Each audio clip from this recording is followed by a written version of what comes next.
Hey, I'm Jane Coquette, and in this show, we bring you the most inspiring stories from female entrepreneurs, investors, and innovators in our ecosystem, the Guild community. Hello, and welcome to the Guild Show today with Jane Finette, and you are in it for a treat. Jane is an incredible woman. She is the founder of the Coaching Fellowship, and she also just wrote a book about women empowering women. So today we're going to dive in deep to understand how Jane built this incredible organization that helps female leaders get access to world-class coaches. And we will also dive into the book that she literally just launched this week. So Jane, welcome to the show. And please let us know, how did you start the Coaching Fellowship and what is it? Thank you so much, Anne, and thank you for giving me an opportunity to share more about our work. And well, I founded the Coaching Fellowship. It's been nearly 8 years ago now, which is really hard to believe.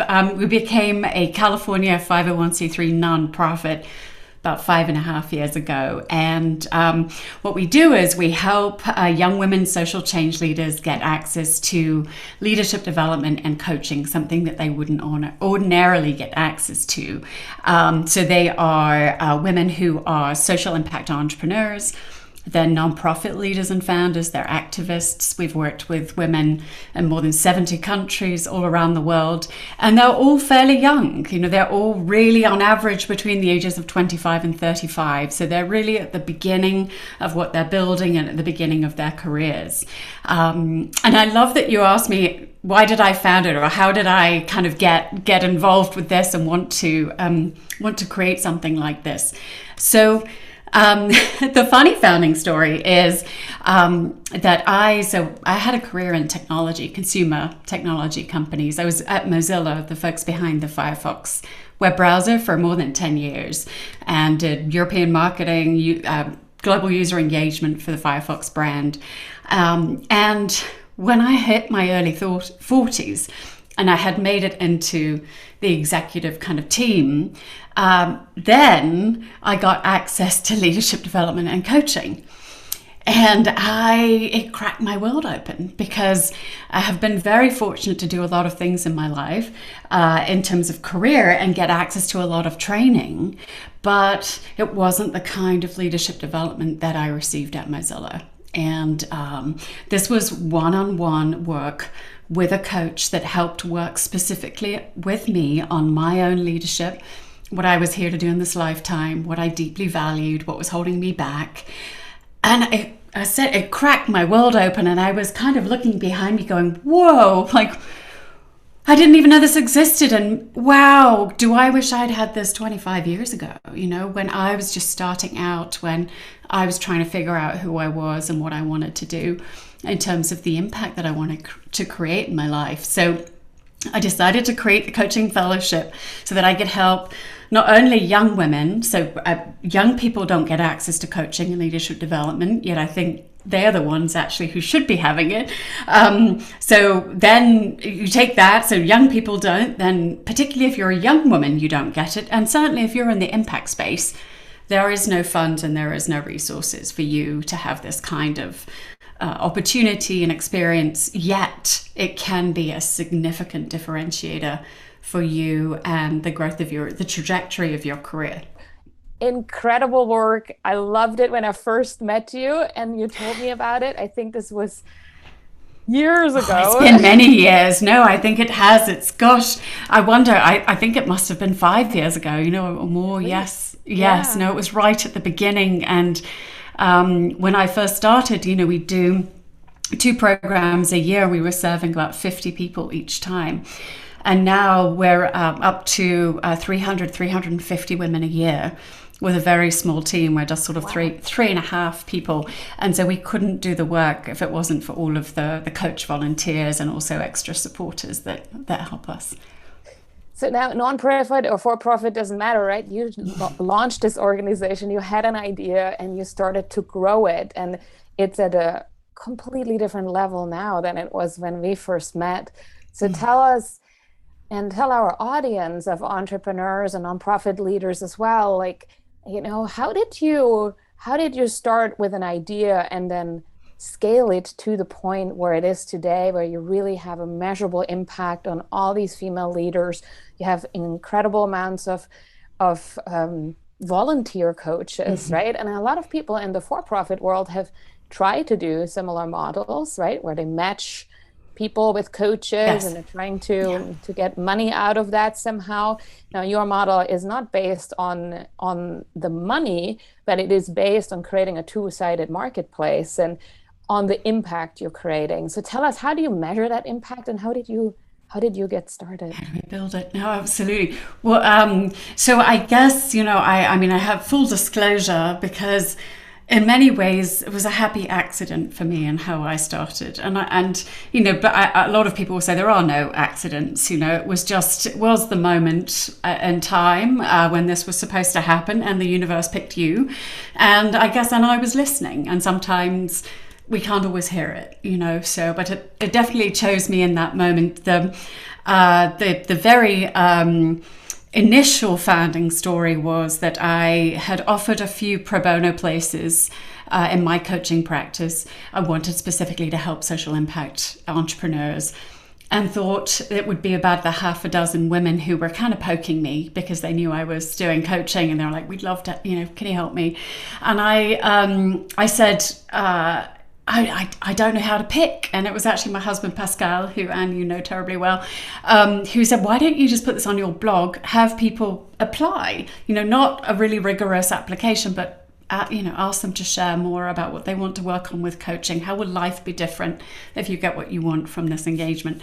I thought, that's a great idea. So I did, and I had 41 women apply, and I was dumbfounded because I thought, gosh, I thought it was this handful of people that had been asking me, and what had happened was it got shared around, and it was what I was listening. I was listening to this because it was something, women hear this all the time, that they need mentors. Mentorship is the key to, women's success, and it's in part key, but it's not everything. And coaching is not accessible, as we were just discussing.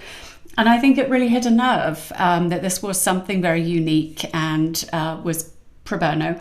And so it got shared around. So, but at this time, it wasn't a thing for me. So I decided to go back to the men and women who I'd learned to become a coach with at the Coaches Training Institute, and asked if they were willing and interested in some incredible pro bono clients, of which 16 were. So including me, we started with 16 coaches. You do the math. We took more than one woman each. And I thought that was it. I was very happy to be a matchmaker, very happy to have done a little bit of something, carried on with my pro bono clients. But then what happened over the course of several months was more young women kept coming, and I was saying, when are you going to run another program? Because it looked like a program, 40 plus women wasn't a small handful of people. It looked like they were going through an experience together, and it was so unique. This wasn't happening elsewhere. Then on the other side, so to your two-sided marketplace question, was that more coaches were also hearing about the great experience of working with these awesome young women leaders. And so they came to me saying, when are you going to run another program? Because we'd love to help you. So, gosh, wasn't I lucky that I had, this sort of built in. And this was the interesting thing for me, was that I don't share this very often actually, Anne, but I fought it for 9 months. Because I wasn't ready. I was trying to build my own coaching practice. I was not trying to build this organization. And I was like, well, that's all very nice, but I quit my big job at Mozilla to become a coach and build a coach practice. And I kind of had to keep pushing it away. And the noise level got so loud at one point that I had to surrender to it. And we did our first proper program. I had 50 coaching places, about 25 coaches, and we had nearly 800 women apply. Wow. It was insane. It was so, insane. It was a big bang of a start. But when I think now, fast forward, and there's so many years that have gone by, like building that two-sided marketplace has been choppy. It's been messy. We'd have everything from we're having to work on coach quality. So in the beginning, we were like, oh, we just need more coaches and more coaches. And God bless them all. They came and they helped and they volunteered. And then we were kind of figuring out like, wow, no, actually, some of these women are running, several 100-person organizations, and if you're a brand new minted coach, of which I was, don't forget, they would kind of run rings around some of them, as they should. They're extraordinary. If like their age, it doesn't matter, just extraordinary women. So we went through several shifts of quality and experience levels, and then could really raise the bar of what we were doing. And then on the other side, start to increase the number of women that we could serve in each program. So it was always this dance. I don't know if you knew this, I was at eBay in the very early 2000s. So I had a lot of marketplace experience at that time. So very, very early on. So I was never really fazed by it, but it's definitely, you can't easily do it all at the same time. It's always you're putting effort here and then you have to run and put effort there. And I'll share this story with you, which is, it was something that had bothered me for quite some time. So about 3 or 4 years ago, it was so competitive to become part of a coaching fellowship. And we were turning away, several hundred applicants every time, and it did not feel good. And we had nothing else to offer. It felt really weird and strange. And what I realized was that, the whole reason why I founded Coach Fellowship was because I got access to all of this gift of coaching and leadership development when I'd already made it. And so I was like, I want others to have this when they're on their journey, not when they had to claw their way to some level. And what had I done over several years had created an organization where you had to have made it before you became a coaching fellow, because we were having to measure what is the scope and scale of the impact of the individual. Is she helping support 100,000 plus people a year? 50,000 plus people, how many lives saved, how many lives impacted? That was not what I, wanted to create. So one particular year, it's been three years ago now. Yeah, we said, this is not right. We need to double our capacity. We wanted to still serve those incredible change makers that are really pushing the envelope, but we also want to help the highest of potential young women in impact as well. So that really widened the pool for us. And by that same token, we also then started to on the TwoSided Marketplace, was realizing that we did not have enough coaches of color. We were serving so many fellows of color, and we were not meeting their needs to match them with a coach who could really understand their experience in the world. So that has been a really big push for us for the last few years. Thank you for describing that experience, because there's so many women in our programs in the Guild Academy and in the Guild who want to create two-sided marketplaces. And it is messy. We had one entrepreneur on the Guild show. Her name is Rhonda Collins, and she started a two-sided marketplace about used toys and matching them with people who need them. And she had the exact same insight, right? That the quality of the toys was really important. Same thing with the coaching, right? Like it's so interesting to see all these themes reoccur. I love the fact too that you go back to your core values and you said, you know what? Initially, why I started this was because I wanted to help serve those young women. And now we're seeing this go in a different direction. And now we're steering against that and we're pivoting a little bit, right? So incredible learnings there. Are there any learnings from a marketing perspective specifically? Like, how did you find these incredible women? Was it really just word of mouth and people spread the news for you and it all originated from the blog? Or were there other things and campaigns and initiatives, maybe even through PR and friends of yours, that helped spread the word? I love that you asked me about marketing, because I always think we do a terrible job at it. Like, full disclaimer, it does really bad, so bad. And my background was marketing, so what does that tell you? So you'll have to ask my previous employers if I was any good or not. But so very much word of mouth it really, I mean, those initial coaches that I'd worked with then brought other coaches with them, and we would actually in the beginning also want that. We were like, we need to have someone who understands us, who deeply understands coaching. I mentioned the quality issues, but very often we were still bringing in referrals, and we would choose those over others. And I think that was our own lack of experience of understanding other coaching methods and certifications and things like that. So we tended to sort of like stay in the same vein. Now it's much more broad. We have coaches from more than 30 countries. They're all different coaching certificates and things, but we've learned a lot about how to recruit a coach after that. So we've still done no advertising or anything like that. So it's still very much word of mouth driven. And then on the fellows side, again, about 30% of our fellows who are selected come from an existing fellow relationship. So we've put about 1,200 women through the program over these years.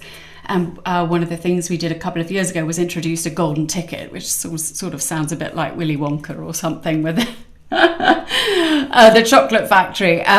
But we do say, if you have someone and you can recommend them, and that's actually a former fellow or someone in the nonprofit world who we have a partnership relationship with, then they can give this special ticket, and it helps pass through toward the end of the selection process, because we have a pretty rigorous judging period these days. Yeah, never disregard the power of your community you build, right? And the people who have really also experienced the value of what you're offering. We have the exact same model for the Guild Academy. When people go through that 8-week program and learn how to be an entrepreneur and launch their business, they are the ones who really understand where the value is, and nobody can communicate it better than them, just like in the coaching fellowship, what this is all about, right? So lots of good learnings there. And I do want to take a moment and say, you wrote this incredible book. You have it there. That's so nice. Super. How empowered women like us empower other women. And I mean, the coaching fellowship is just, obviously one of the answers. I think what we do in the Guild, trying to help women start businesses and raise funding, same principle, right? And giving back and sort of sending the elevator down, which is one of the key principles that you talk about in the book. But tell us more about the book. What do you want people to know about it? Of course, we want you all to read it. It's really fun. There's a lot of really cool stories in there. Also from people like Christy Wallace from Elevate, who has been part of our Guild events before, which is where all the power comes from in these women's organizations. Tell us what you want our audience to know about. Thank you. Well, I wrote the book the last year, so whilst we were still in lockdown when I started writing. And I was, I run a women's organization as you do, Anne, and I was just completely despondent of the news of women's advancement and progress going backwards because of the pandemic, women dropping out of the workforce, the number of girls in the developing world dropping by the hundreds of thousands, 20 million. The Malala Fund says that we can expect young girls not to be able to go to school any longer, and it was just so depressing. And I was like, God, I run a women's org and I'm depressed. Like, how is everyone else feeling? Because I still was hearing incredible stories of women working tirelessly to help other women rise and girls rise. So I wanted to share those stories. So I want people to know that this is a hopeful book. This is a book of sharing the stories of women who actually really are just like you and I, that, decided that they would take a stand or take a small action, which then led into creating the Guild, like yourself, or, Christy being the CEO of Elevate, Tracy Chu, who was a diversity activist that kicked off the diversity debate in Silicon Valley, with a very small action. And so I want people to know that we have to try. It's still worth trying, and people are doing this every day. And so much so that, our problems can seem really insurmountable. But the 10 keys that I also share in the book are keys they're steps that we can all take every day to help a fellow sister in our midst rise, help her not drop out of the workforce, help her prep for an interview, ask for what she's worth, help her to negotiate her new salary, being a good friend and listening. I mean, there are many of those keys, but a lot of them are so simple, and they're really deeply about taking us down and connecting with the women around us, something that's well within our power to do. And I do fundamentally believe at my core, these small actions, that's how change happens. That's one woman at a time, something that we can all do today. And your story you shared today is really an example of that happening, right? Like, one woman gave away a few slots for pro bono coaching, and now look what you created. That's right. And I love the keys in the book, because they're not just for women in the workplace, they're also for women starting businesses, right? Where we Absolutely. encourage each other to take that first step, to ask for help, which is a big one, right? And to really be a sister. And being a sister means you got to go on Amazon right now. Oh, gosh. Thank you. Well, and buy it for a sister. If you're not buying it for yourself, it's a wonderful thing to give to someone else. And the holiday season is coming up. And for $8.99, I think you can get it on Kindle. So leave a review. Reviews are so important so that other women can find this great book as well, and other men as well. I saw a lot of reviews from men actually on the Amazon reviews too, and I thought that was so wonderful to see. So last question for you: how can we support you on this incredible journey of yours for the coaching fellowship or any of the other things that you're currently working on? Thank you for also promoting the book. So that would be lovely, because all of the proceeds of the book do go to the coaching fellowship as well. So that is so by purchasing a copy, you are also helping young women social change leaders as well. And if you know a nonprofit leader or a social impact entrepreneur and activist, we'd love them to know about Coach Fellowship. If you are that woman too, please come and check us out. That's tcfs.org. We run 2 really big fellowship programs a year, and so we'd love to hear from you or from one of those women in your life. If you are considering donations for the end of year for women's organizations, we'd be sincerely grateful. We're just a very small nonprofit, and we really rely on donations. So if you feel so inclined, we'd be absolutely delighted to hear from you, and deeply appreciate that. Well, Jane, thank you so much for joining us today. It was such a pleasure to dive into your journey of building this big organization that has such an impact and really empowers other women. So thanks so much for joining us here today. Thank you, Anne, very, very much. If you're inspired, then subscribe to our channels on YouTube, on our social media channels at Get Gilded, and also on our platform, letsgild.com. You can also sign up to our newsletter to get news about the latest and greatest in inspiring stories from female founders, entrepreneurs, investors, and innovators in the Guild. I'll see you next time.